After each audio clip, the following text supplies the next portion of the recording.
Okay, just before we start, of course, I want to welcome everybody, but we should merit that, and the merit of our learning should help bring about Tisha B'Av converting into a holiday. It should be merit to be Sason v'Simcha. I want to, if we start the program, we have going 8 hours straight. You'll stay as long as you can, and please, invite your friends to come. We'll go till 7 o'clock. Please, God, 8 speakers. I want to thank the Zeichman family, who for past number of years. Good friends of mine here in Toronto are sponsoring this program in memory of their parents, Sylvia and Meyer Zeichman. Used to come. I started before Torah in Motion began. I started running a Tisha B'Av program in Toronto in 1988. Was the first in 1989, and the Zeichmans came all the time, and then of course they unfortunately passed away a number of years ago, and the children are sponsoring in memory of their parents, and should be a schut. And I said, sort of ironically, I think there's more learning on Tisha B'Av than any other day of the year, with everything going on, despite the theoretical prohibition of learning. So with that, I guess it's only appropriate we begin in Israel and Har Etzion, and then Alon Shvut, and Rabbi Israel is going to speak about the poetry and the tragedy since October 7th. Kinot, the Tisha B'Av is not just the historical event; it's all tragedies and, of course, current tragedy. So, Vakasha, Rabbi Israel. Okay, so I don't know if you know about greeting people, but it is good to see many familiar faces here. And thank you for coming. I think for many people, this Tisha B'Av, we read through Eicha, and we saw all sorts of phrases which we'll talk about, trigger warnings later on, but which resonates with the events of 7th of October. And many people always raise the question of whether this is just a day about the Churban, or this is a day about other tragedies. And we all know that we do, through our keynotes, mention other tragedies. We have tragedies from the First Crusade, and from the burning of the Talmud in France, and from all different occasions, and many communities have adopted not about the Holocaust. And all this goes back to a very famous kina, which we read this morning, the Mi Yitain Roshi Maim by Rabbi Colonimus Ben Yehuda, about the First Crusade. And he says, because we don't add new dates, in the calendar of suffering. And he says, and therefore, and ki shkula harigatam litabel ulatapra kasrifa beit Eloheinu ha'ulam v'habira. If we made a fast or a day of mourning for every day in Jewish history, and there was a pogrom or an inquisition, we would, find ourselves fasting much of the year, unfortunately. And therefore, we have wrapped everything into Tisha B'Av. This year, we will also commemorate, I assume, the 7th of October. And I think the Israeli government is planning to also mark the Hebrew date, both the secular and the Hebrew date. Whichever way, we're going to, understand that this is an ancient tradition. I will add that one of the first blood libels took place in 1171 in France on the 20th of Sivan. First blood libel in Europe. Later on, that same date became used for the date to recognize the Khmelnytsky massacres, 1648, and the same date was used by many Holocaust survivors to commemorate and to say Kaddish for people they didn't know. We've got this idea of wrapping things in. So that's just all to explain why I'm going to be talking about 7th of October today. The second thing I'd like to say by way of introduction is that I'm going to be talking about Israeli poetry. To be quite honest with you, after this very, very difficult year, I was approaching Tisha B'Av with some sort of dread, and I just couldn't bring myself to eke out new interpretations and new explanations. And from Eicha to delve into all this tragedy was a little too much to come up. And when Rabbi Kelman asked me if I'd speak, I couldn't think of one Torah topic that I wanted to. I didn't want to learn Yirmiyahu, and I didn't want to re-teach Eicha. But one thing that has been in my mind all year has been the Israeli poetry which has been written. And there has been pages and pages of it. hundreds and maybe even thousands of poems. People have put pen to paper and have written poems about these events, and that's what I want to share with you today. But before we even quite get there, let me just say one thing about the notion of poetry in this regard. When Rav Kook was asked to write a letter to the Battalion Art Institute in 1906, just to remind you, Israel didn't exist. Tel Aviv didn't exist. The first kibbutz had not been set up.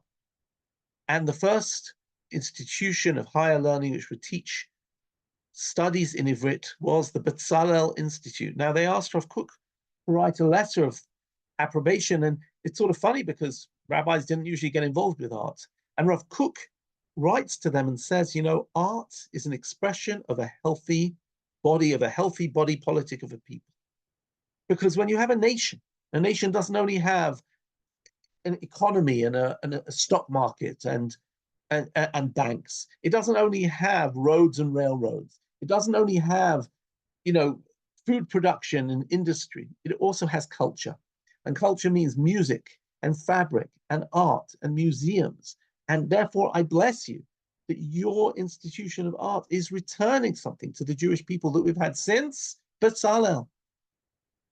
I'd like to say likewise, that the notion of writing poetry goes back to David HaMelech, to Tehillim, and a nation who are alive, a nation who are part of ourselves. Even our kinot are a response in poetry to tragedy. And if I can already start with a silver lining, the fact that we see such a burst of creativity around the 7th of October in art, in music, the number of songs that have been written, in poetry, to my mind, is a sign of the health of our nation. It's the sign that Am Yisrael Chai. It's a sign that the blood is running through our veins and we are responding through every single medium, that we are indeed an amazing country. So I want to simply point that out by way of introduction. And let's see if we can, let's see how we can possibly get into our topic today. I will simply begin by saying that it's 312 days that we have 120 hostages in captivity. And I'm going to simply share with you the stories of 7th of October and move forward from that moment through a poetry. Some of you, the link to the source sheet is in the chat, but I'm going to share my screen and let's take a look. Okay, so I hope people can see the poems here. Songs of Destruction, and we'll get to some hope as well, hopefully. That's our plan. This is by a poet called Asaf Gur. I don't know much about him, I'm sorry, but he is writing here a poem just days after the massacre on 7th of October. And this is a very audacious poem, which is going to challenge Hashem. It's going to challenge God. And I want to say that this is part of our liturgy. Part of our liturgy, if we read Eicha this morning, we turn up to God in chapter 2 of Eicha, and we say, right, Shivchi kamayim libeich, nochach b'nei Hashem, cry your heart out to God. Stand up and ask God, why did all those children get killed? It's the same thing in our kinot this morning. We have a kinah called Va'ata Amarta, where we turn around to God and say, but didn't you promise us we'd have a wonderful future? So why did you do this? Why did you do that? So let's read in that spirit, Asaf Gur. Yitgadal v'yitgadash shmei Rabba. May God's name be magnified and sanctified. V'af echad lo ba. No one came. K'mama alafim karu lo b'Shabbat b'boker. How many thousands called to him that Shabbat morning? Za'aku et shemo. They cried his name. Itchananu b'dma'ot sherak yavo. They begged with tears that he should come. Aval hu Shabbat mikol malakto. But he ceased from all work. Right? Shabbat. Shum Elohim lo higia. No God came. V'shum Elohim lo hirgia. and no God calmed. Raka Satan Chagag B'loi Hafra'a. It was only Satan who celebrated, uninterrupted, Mefazez Ben HaKibbutzim, dancing between the kibbutzim. And this is a very deliberately, this notion of dancing in the spirit of the Nova festival, dancing between the kibbutzim, the Satan himself, lemesibat tevach, to a slaughter party. And in the meantime, the correspondent is reporting. While he's sobbing, that there is a baby who's been burnt. And there is a baby who's now an orphan. And there is a one-day-old baby, still linked to his mother's body by the umbilical cord. And nobody ever even found out what his name would be. What are they going to put on the tiny little tombstone? What, they're going to put the same date for his birth and for his death?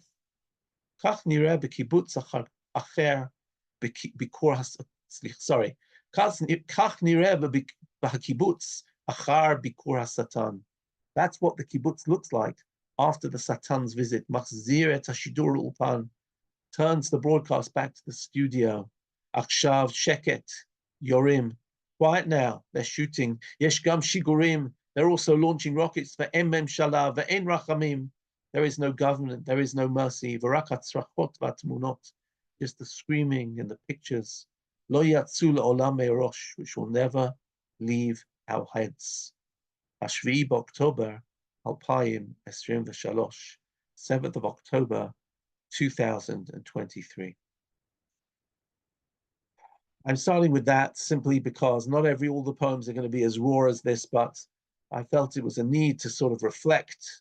You know, this is no less raw than what we see in Eicha, what we read about when we read about the terrible stories of the Asara Harugei Malchut. But these are the poems that we're writing, that Asaf Gur is writing here in this situation. In his poem, he speaks about this one-day-old baby.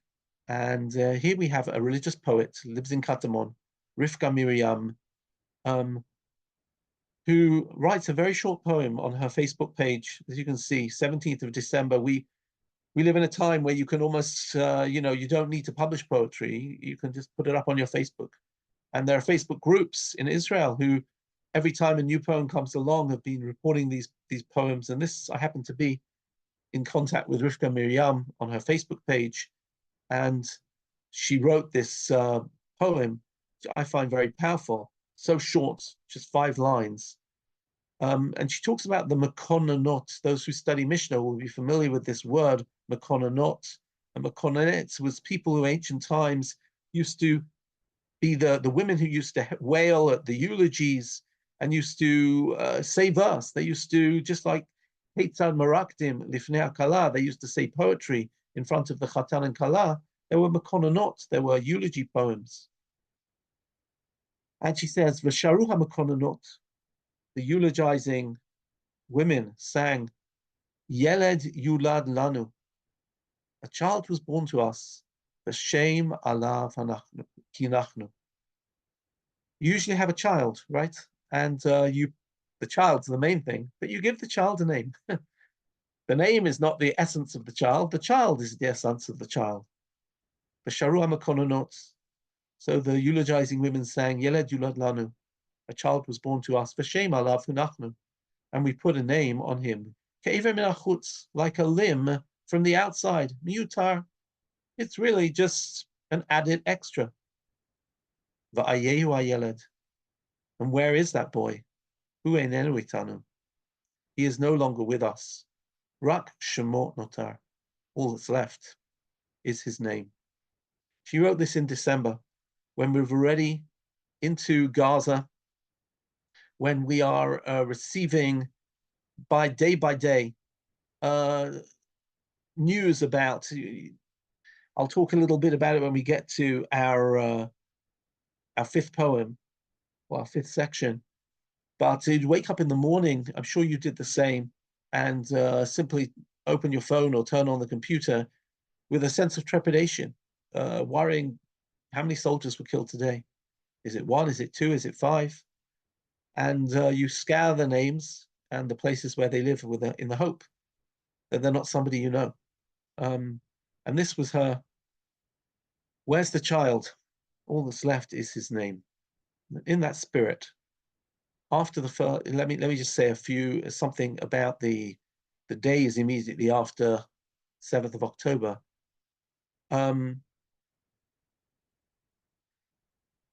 Of course, in the aftermath, we've all read the stories, maybe from Shura, from the military base where they had to sort out the massive bodies, not only hundreds of bodies from the party from Nova, but from every yishuv. And it was so difficult to be able to cope with that. Sorry to use such a strange word, but volume of death. Usually we have mechanisms, we have chevra kadishas, so that we could be able to bury people quickly. But at the beginning was just confusion and such an overwhelming mass of death, and people had to be identified. It was a terrible time, and the intense number of, also hundreds of soldiers had been killed just trying to battle those 3,000 Hamas terrorists who came over the border. Hundreds of soldiers were killed on that day, and calls went out that in certain areas that they needed assistance in digging graves. Now this comes from a poet who is also a Rosh Yeshiva. His name is Kanir. Some people might have come across his powerful poetry in general, and certainly through this event. And he published a series of poems in Haaretz, in the Haaretz newspaper. And here we start. What's that message? 9:48. If you know of people who are willing to dig graves, send them to me. There's a shortage now. We'll meet at 10 o'clock on Mount Herzl. Come with shovels and bottles of water. Again, what's the date? 10th of the 10th. Okay, just 3 days later. They don't have enough people to dig the graves that they need. But then the next poem is here. When to get up. We left for a moment to drink some water. What did he say before? Bring bowls of water. We left for a moment to drink some water, to lay them in the mound of earth. By the way, I'm still not quite sure what he means by this phrase. Lahaniach otam bitlulot afar. Maybe he means his digging was so that he could lay the dead in the mounds of earth. I don't know. We are here with the grave diggers, or maybe with the Chevra Kadisha. Ve'im Yedidya, Va'adi, Amitai, V'Zahava, Aner, Utila, Yasmin, V'Yaniv, Odrega.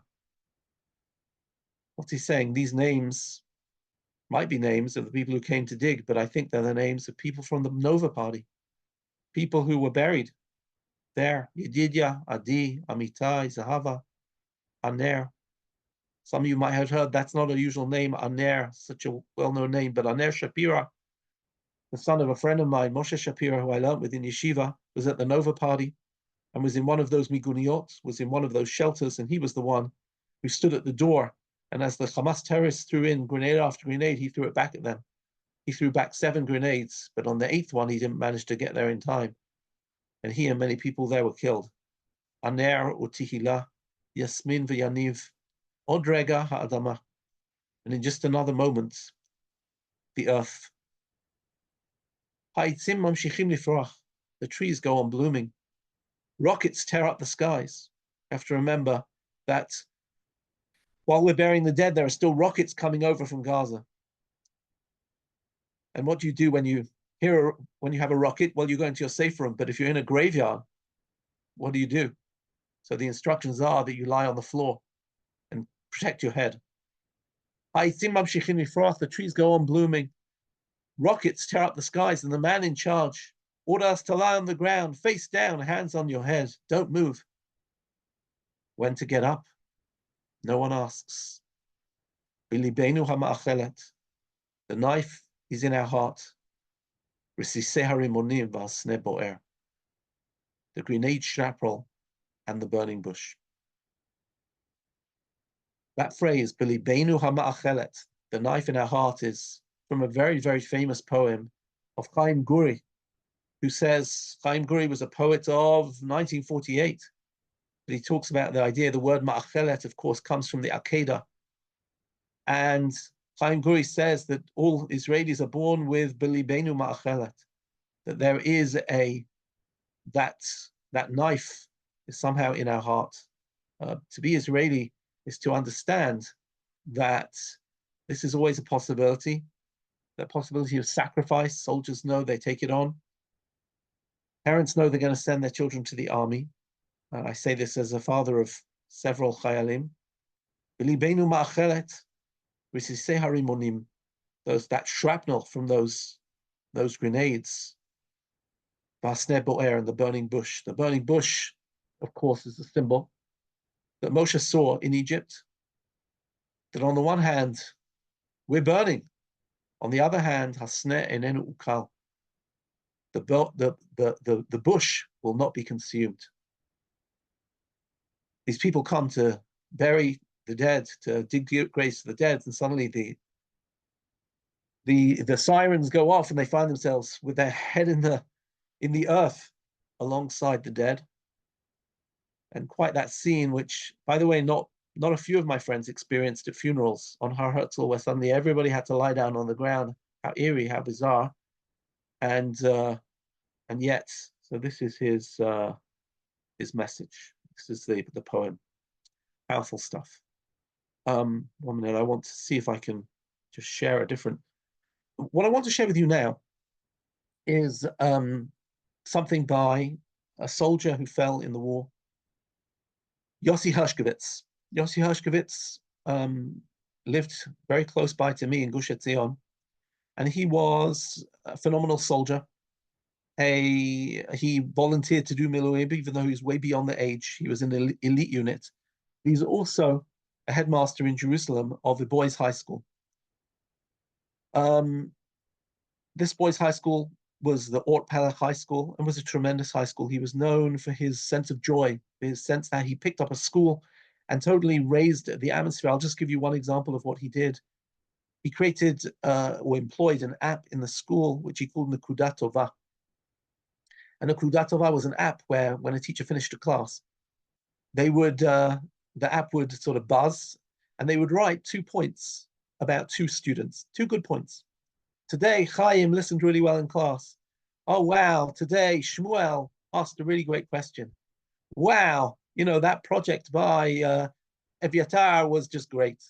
And automatically that would send a WhatsApp message to the kids' parents, to their mechanech, to the homeroom teacher, and to the boy himself. And the idea was that so often when the school contact a parent, it's because their kid's in trouble. And this was to spread goodness. And this app raised the school. It's unbelievable. He's the guy who employed it.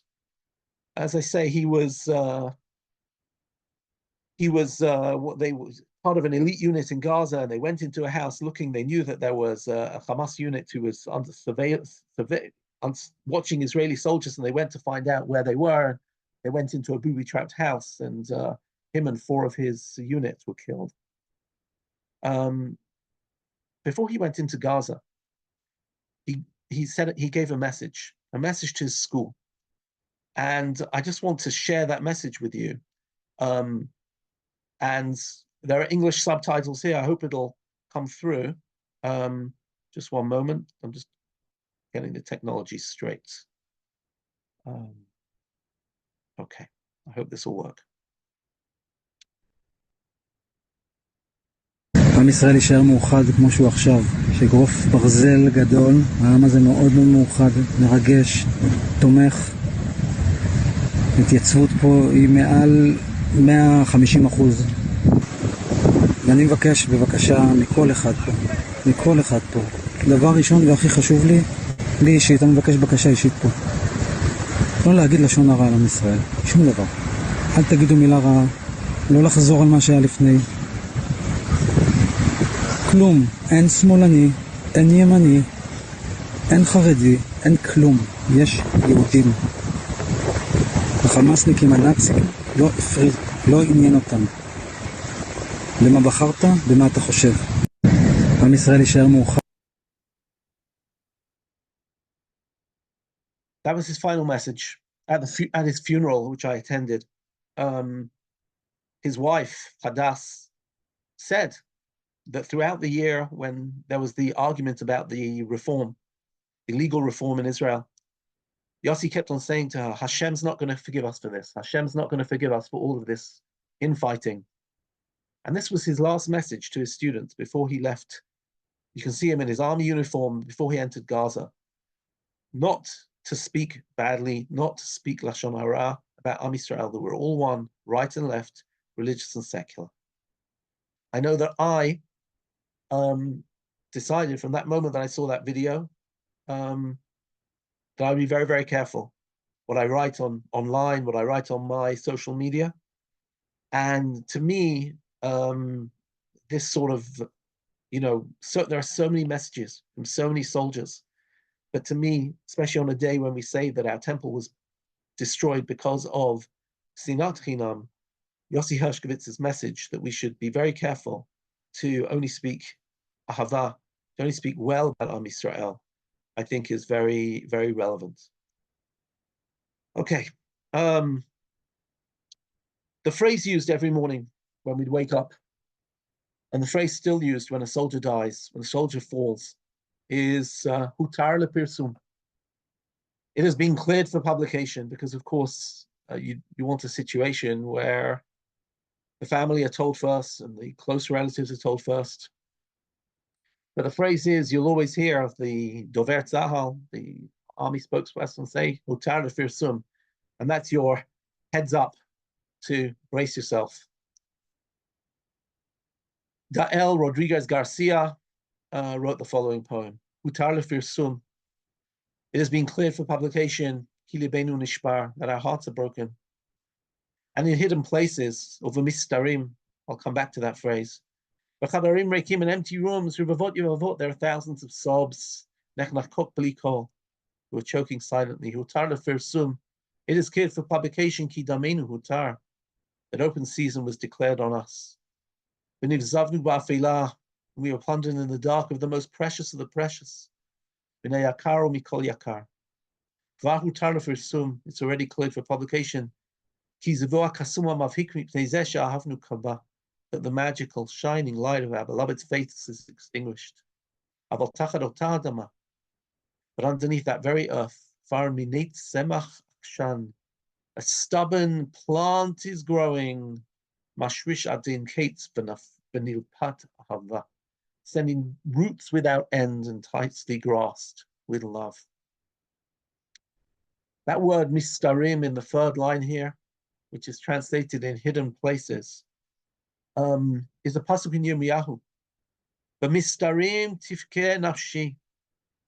In secret places, my soul cries. And Amar Shmuel bar Anya, Mishmol Shel Rav, the Gemara in Masechah Chagiga says, that who's crying in the mistarim, who's crying in the hidden places? Makom yeshlo lakadosh baruch hu. God has a place, and it's called mistarim. V'sham hu boche. It's not us who are crying; it's God who's crying. And what's the rest of the pasuk is mipnei geva. The Gemara says, what is mipnei geva? Amar Rav Shmuel bar Yitzchak. Rav Shmuel bar Yitzchak says, Mashma ga'ava, klomar mipnei ga'ava tan shel Yisrael shenitna mehem. It is God who's crying about the dignity of Israel, of the Jewish people, that has been taken away from them and has been given to the nations. And they say, does God really cry? And the answer says Rav Papa, and Rav Papa says, what do you mean? God is full of majesty. And they say, yes, maybe on the outside, God is full of dignity, but on the inside, God is crying. So, that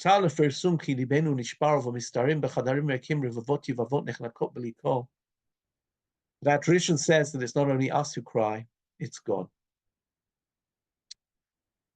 The next poem by Adi Blechman Sofer relates to something which is well known in Israeli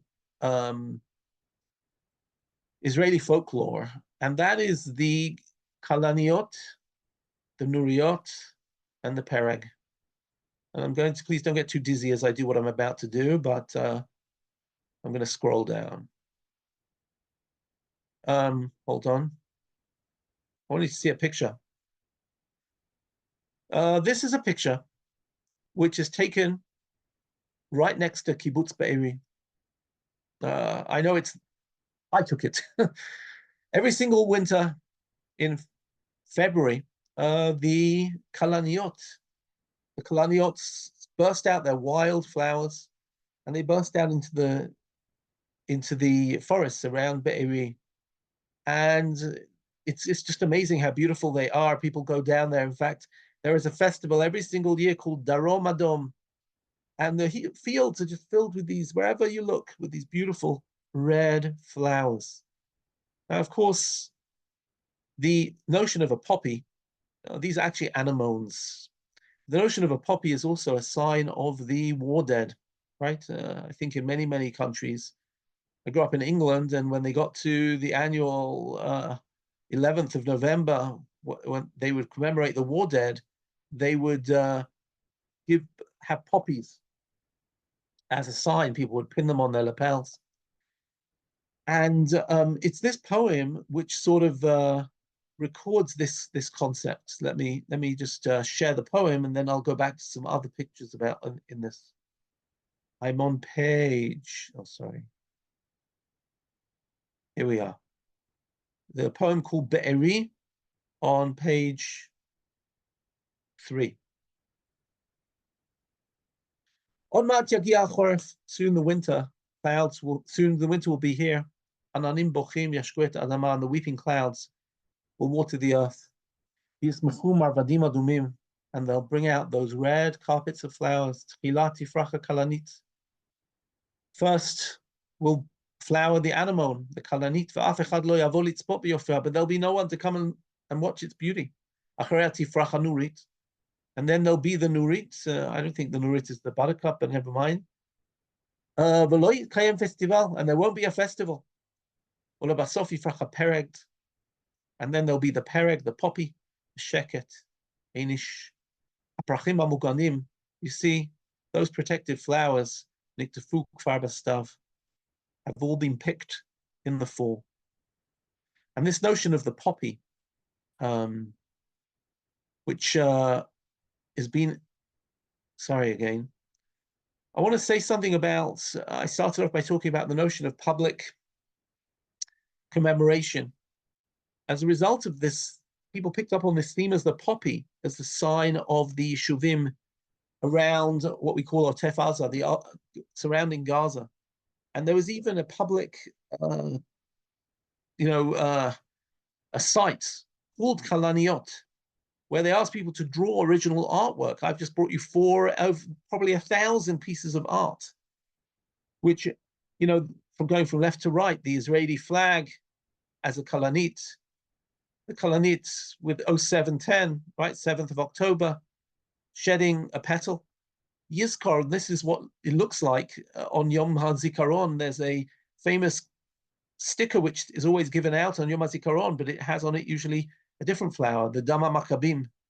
And this is the Kalanit as a Yizkor. And then on the right, somebody dancing, representing the Nova Festival, surrounded by poppies. And while we're talking about public, you should realize that, this bring them home in every city. There are trees, public squares, covered in yellow ribbons. This was an unbelievable beam of light. At the beginning, I think we thought there were 250 hostages or 320. And this is something that was in Jerusalem near the Malcha Mall, near the Teddy Stadium, with a beam of light for every single one of the hostages, with their picture, with their bring them home, shining a beacon into the sky. And people would come. I went there on a random evening, and you can see hordes of people just come to pay homage, to somehow express their solidarity, and that sort of atmosphere that we have here. So if people are writing in the chat, I can't really see the chat because I'm sort of trying to concentrate on what we're doing. So you'll have to excuse me that any comments will be between you, but I won't see them certainly until the final minutes. Okay, here we go. Back to the source sheet, and let's try and use the remaining time to look at a few further poems. We went through this. In a minute, we're going to get to some happier poems. Just for those of you who are finding it maybe a little tough, but I'd like to say that we went through this period with Parshat Shavua, and many poems have been written around the Parshiot Shavua. This is by somebody called Yael Lifshitz, a religious poet, and she's focusing on Parshat Shemot, Ve'ele Shemot. It's called Ve'ele Shemot B'nei Yisrael Haba'im Mitzrayma, and we all know it continues with the names of the sons of Yaakov, and then of course the genocidal threats and the genocidal actions of Egypt, killing the babies. And so she writes, Ve'ele Shemot B'nei Yisrael, and these are the names of the children of Israel. Shmonim v'od shisha leilot, 80 and another 6 nights. Ve'ele Shemot ha'mechusim ba'alata, and these are names of those covered by darkness, maybe by which they mean the people who have died. Ve'ele Shemot yordim litomot yagon, and these are the names of those who go down into grief. Shenigda'u michayem b'chataf, whose lives were abducted and cut off in a minute. Ve'ele Shemot b'nei Yisrael, sheshavatam oleh me'omek mechilot ha'afela, and these are the names of the children of Israel who are rising from the tunnels of darkness. Ve'ein malach, think about now the language of Yetziat Mitzrayim. Ani v'lo malach, ani v'lo saraf. Ve'ein malach, ve'ein saraf she'oshiam, there is no angel or saraf to save them. Ve'ein af lo lashon achat shel geula, and then there is not even one single expression of deliverance. Remember that the Seder is based on arba lashonot geula, 4 phrases of redemption that come from Shemot chapter 6. Ach yesh tikva, but there is still hope. V'la knafayim moridot, and that with trembling wings, shebiyacholta lifrot hamitzarim, that maybe we will be able to break out of the Mitzarim, the straits, the Mitzrayim, likro lahem bishmam. Maybe again we'll be able to call them by their names, ulemashotam, and to draw them out like Moshe biki min hamayim eshitiu, like Moshe is drawn out of the river, la shivam el eretz hachayim. So this is her prayer, that we will be able to, like Moshe the baby is drawn out of the river, we will still be able to draw out some of the hostages out of those tunnels of death, and to return them and be able to call their names yet again. Okay, let's do something a little more upbeat. A little more. Don't get too excited. This is a beautiful poem by somebody called Racheli Moshkevitz. As many people know, in the weeks before the war, there was a lot of 2 or 3 weeks when the soldiers were all mobilizing on the border of Gaza, on the northern border, protecting the border, everything, the army making sure that things were stabilized, drawing up battle plans, making sure that everybody was properly trained and equipped. And during that time, people were going down and people were donating from all around the world, letters and army equipment and food and all sorts of amazing things and bulletproof vests and God knows what. And people were going down, and every music artist in the whole country, it seemed, was doing free concerts, and people were doing barbecues for the soldiers. And this poem is called Ketonet Pasim, a coat of many colors. Now, this was written during the period of Bereshit, when we're reading about the stories of Yosef, but we all know that the coat of many colors is a sign of division, of brotherly hatred, but not for Racheli Moshkevitz. My son returned from battle, his duffel bursting, with things I had never packed from him. If not, maybe I'll just read in English here. Socks donated by a community in Argentina. A quilted blanket smelling like somebody else's home. A blue towel from a family from a moshav. Sit from Jerusalem. A fleece jacket gifted by a high-tech company. A scarf knitted by an elderly lady. Undershirts purchased on a Paybox group. Paybox is a crowdfunding app. A sheet that was given to him by a friend. Gloves brought by teenage girls. A jacket from a closet of someone who came and requested to give. I spread out all of these garments and weave together a new coat of many colors. See, Yosef, your brothers were there for you. So there you go. Suddenly, the notion, after a year of acrimony, a year of a national argument which almost tore our people apart, suddenly, when we were in trouble, we knew how to unite. That's Racheli Moshkevitz. Another thing that we saw in these mobilization of the soldiers was simply their beautiful sense of confidence, the power of these soldiers as they went into battle, singing without any doubt whatsoever that they were the sons of light fighting the sons of darkness. As I mentioned to you, I have several sons in the army, and one of my sons told me a story when they were in Gaza, and one day they captured a new area. They sent the women and children to the camps that they have there, refugee camps, which are run by the Red Cross or whoever it is, and they took the men who they thought might be affiliated with Hamas to question them. And one of the women was holding her son, and she walked up to one of the soldiers and walked up to him and said to him, "Don't do anything to my son." And this was, my son was the mefaked, and this soldier was a chayal of his. And the chayal looked at this woman, approached her and said, "Lady, we are not you. We look after children," and walked off. There was such a sense that this was a war, an existential war.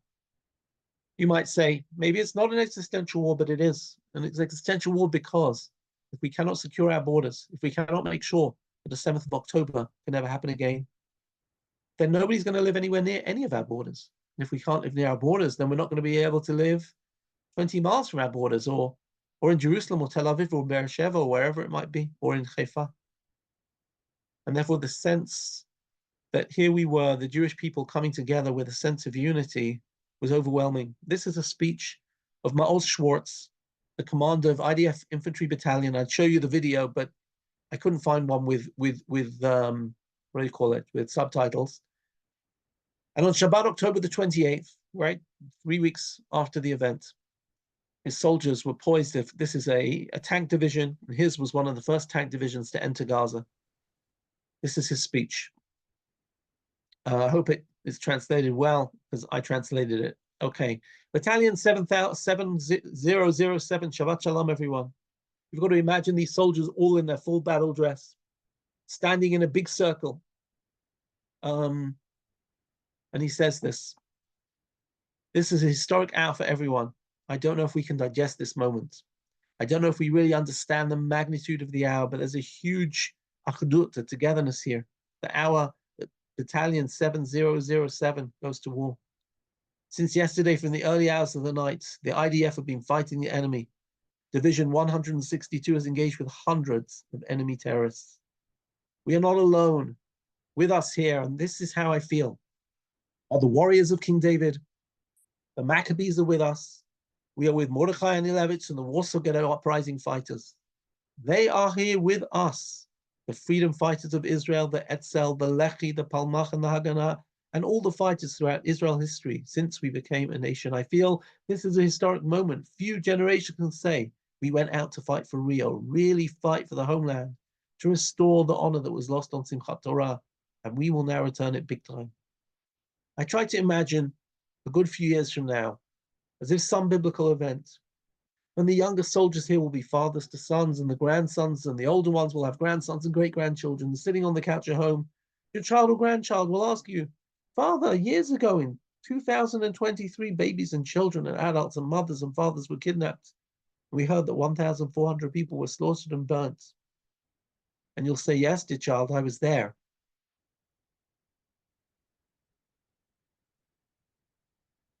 And you know what I did?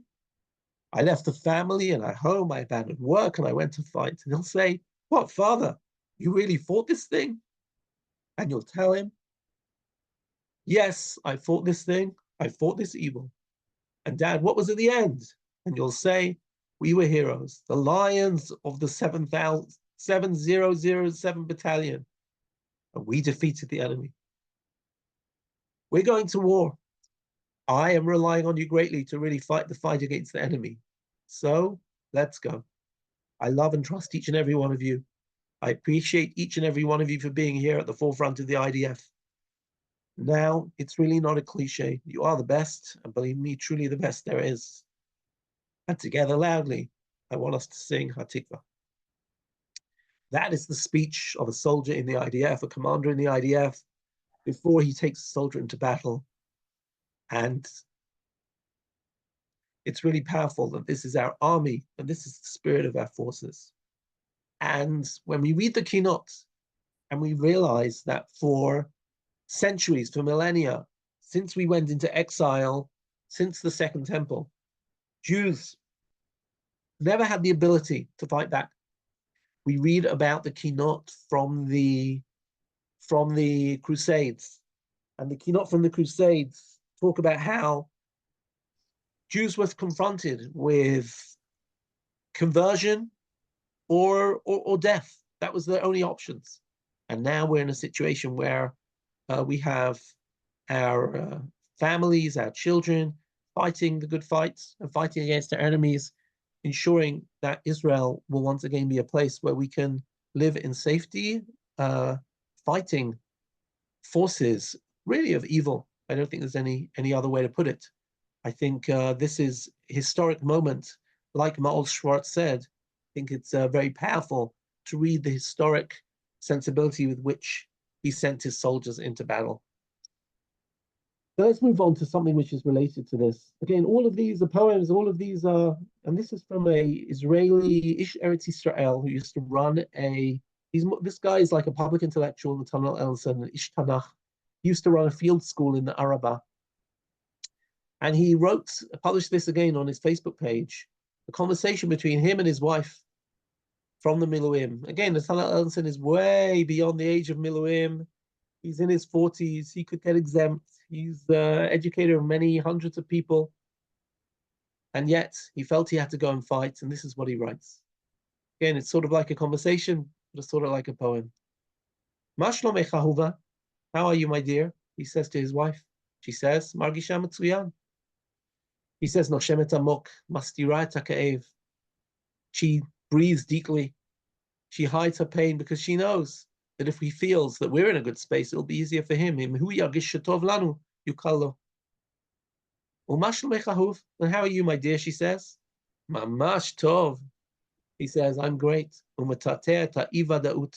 He sweeps away the uncertainty. If she knows that I'm good, she'll be happier. And then he says, so the two of us carry on, lying to one another me'ahava, lying to one another in love. Arikvar amru chachamim. Didn't the rabbis already say shemutar l'shaker mipnei hashalom? V'achshav zman milchama. The one is allowed, one is permitted to lie for the sake of peace, and now is a time of war. This goes back to a tradition of Chazal that one is allowed to tell an untruth, one is allowed to lie in order to create shalom bayit. One is allowed to. And here we have a situation where husband and wife, everybody's reassuring each other, yeah, I'm fine, you're fine, nobody's fine, but everybody's trying to make each other feel better. The difficulty of people spending so much time on national service has been quite considerable. People have spoken about how difficult it is to transition from the battlefield back to home. in the battlefield, you just have to worry about one thing with all your buddies, and you have to worry about fighting, you have to worry about your orders, you have to worry about making sure you're safe. But at home, you've got to worry about work and about home and about your wife and about your kids and about myriad other things. I know that my son, when he came out of 2 months in Gaza, he found it too overwhelming, and he exchanged his smartphone for a simple phone. It was just too much overload, right? He needed to focus on important things like his family and his work and his university, and he couldn't worry about his phone. The transitions are really difficult, and the transitions are hard back to work. Some people have businesses, and their businesses have stopped functioning. There's a wonderful Israeli media personality called Hanoch Daum, who has set up on his social media anybody who needs help, who was going to get married and their haul now fell through, whatever it is. If they lost their job, they own a cafe, and cafe's been closed because they've been on Miluim for 2 months, in the reserves for 2 months, and now they're back. And they tell him, and he's got 30,000, 100,000 followers, and suddenly he puts it up and the business starts soaring. So this has been a national challenge to try and help the Miluim, a challenge which continues as, I met with a friend yesterday. He told me that his son works in army intelligence, and his son has been on Miluim since the beginning of the war, 310 days of Miluim. That doesn't mean he never comes home. He comes home.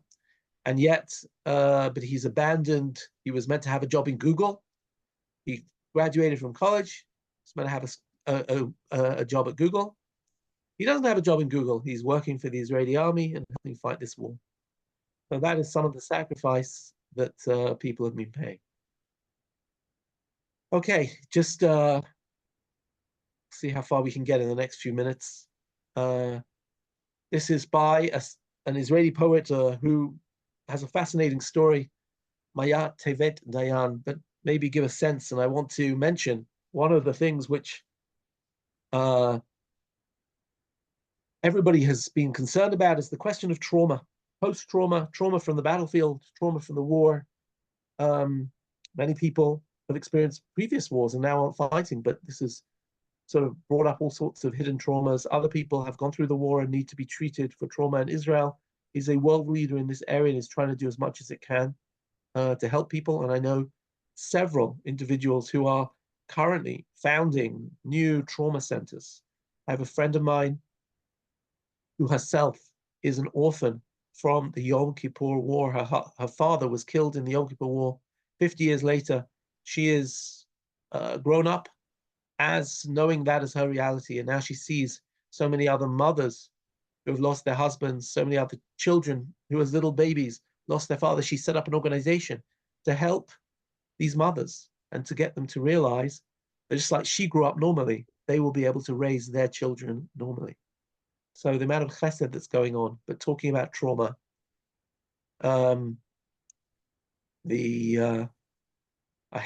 yesterday I saw a very amusing, bittersweet post of a grandfather who was looking after his grandson, and the mother is a psychologist, and he said to his son, he said to his grandson, what would you like for lunch? And his grandson said, what do you want in your sandwich? And he said, I want post-trauma. It turns out that pastrama in Ivrit, pastrama, it sounds the same as post-trauma, post-trauma, pastrama. And every time he thought that his mother was advising a client about post-trauma, he thought she was talking about pastrami. So I'll read this. Trigger warning, Shabbat. Trigger warning, kibbutz. Trigger warning, grass. Trigger warning, party. Trigger warning, baby. Trigger warning, door. Trigger warning, door handle.